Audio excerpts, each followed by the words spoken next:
Good evening, everyone. I'm Carmine Gemei in a big boy chair for the big boy night. Tonight was the second to last CNFR performance before the short go. Cowboys and Cowgirls trying to make the top 12 for a chance to win it all on Saturday. We start with a pair of Clarendon College Cowboys who are also cousins. One of the reasons Clarendon sits 5th in the nation is because of these two saddle bronc riders. First, it's Tegan Smith riding Mr. Jones. And he says, "Excuse me, it's actually Mr. Smith." Tegan scores 73 points and moves up to number 2 in the nation. And here's his teammate and cousin, Riggin Smith. Look at this textbook performance. He rides the horse named Shortcake into the short go.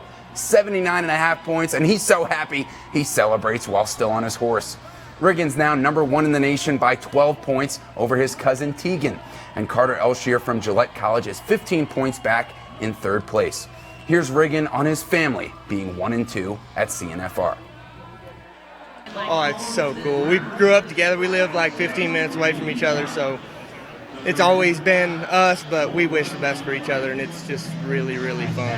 I want him to do just as good as me every time, so it's just, I gotta thank God. Like, it's amazing.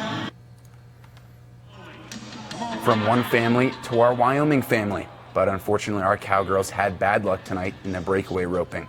UW's Tisha Cofield got a no time right there. Then Brooke Howell from Gillette, same result. Unfortunate results for our home state women. But in her first time at CNFR, a Kansas State Cowgirl is pumping her fist. Cassidy Hoffman goes 2.4 seconds to win the go. And she spoke about winning a performance at the college finals. Oh, amazing. My adrenaline was running and my horse felt awesome in the box, and I'm still running on adrenaline right now, actually. So very happy, very happy. I couldn't thank my friends and my family enough for being here, and it has been such an experience, and I'm so glad I get to be a part of this. What a nice attitude of gratitude there from Cassidy. And now to the linebackers of the rodeo, the steer wrestlers. Here's one of the big fellas from the University of Wyoming. Seth Peterson wrestles his steer down with no mercy in a time of 4.6 seconds. That's his fastest of the college finals. Seth is now 16.2 seconds on 3, good for 6th place in the nation. He's 2.9 seconds out of 1st place, but definitely in the hunt for a championship on Saturday. In the bareback bronc riding, Chance Ames from Sheridan is currently number 1 in the nation. But Will Martin here on push-up, making his case for Saturday's short go. The Southeastern Oklahoma State Cowboy scores 71.5 points and survives a crash into the wall. And here's a man who's right behind Chance Ames in the overall standings. Check out Jesse Pope from Missouri Valley College. He scores 79 points on Big Dance, which a lot of people only see at the Beacon. That puts Jesse just 4 points behind Chance overall, heading into the short go on Saturday. So let's take a look at our men's team standings before tonight's performance. Panola Junior College had a big day yesterday, so they took 1st place. They've got a 90-point lead on last year's runner-up, Tarleton State. Hill College is tied for 3rd with the back-to-back CNFR champs, Panhandle State. Got to give them respect with that southern accent from Oklahoma. Clarendon College, you saw him earlier, is 5th, so we've got 4 Texas schools in the top 5. Then 4 out of the next 5 are Wyoming schools. The Sheridan College men are 6th, Wyoming Cowboys 8th, Casper College 9th, and Northwest College up in Powell 10th.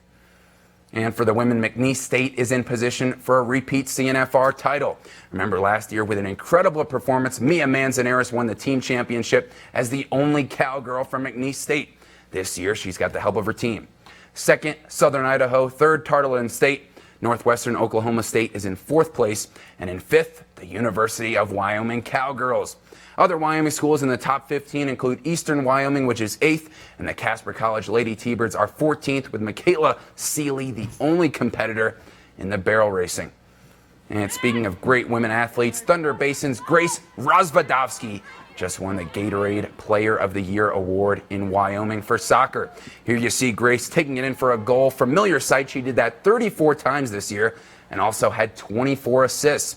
Incredible senior season for her as Thunder Basin won the state championship. Grace finishes her high school career as a 4-time All-State selection, does a bunch of volunteer work, and also maintained a 4.16 grade point average. And last night, guys, we saw the St. Louis Blues winning their first ever Stanley Cup championship. Tonight, the Toronto Raptors win their first ever NBA championship. All right, I'm glad NBA is over. We'll be on regular schedule. Leaving the country, that trophy. It is leaving the country. That's all right, though. We'll get it back. We like our neighbors to the north. We'll be right back after the break.